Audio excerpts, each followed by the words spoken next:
You ask Tiger to calculate. This deals with finding the midpoint between 2 points. The midpoint between the 2 points is -58,1. Let's solve it step by step. Plot the 2 points and calculate the midpoint using the formula. The coordinates of point 1 are x1 equals -22, y1 equals -45.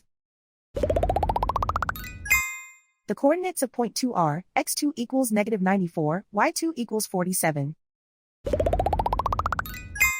PM represents the midpoint of the 2 points.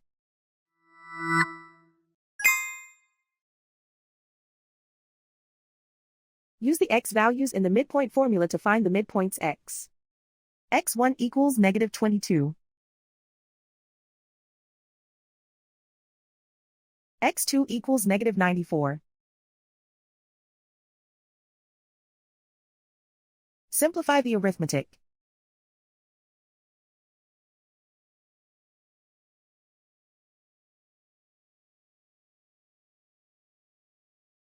Use the y values in the midpoint formula to find the midpoints y. y1 equals -45. y2 equals 47.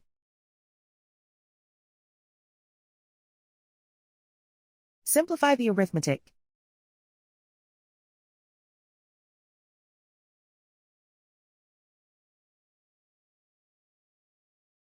And so, the midpoint is -58,1.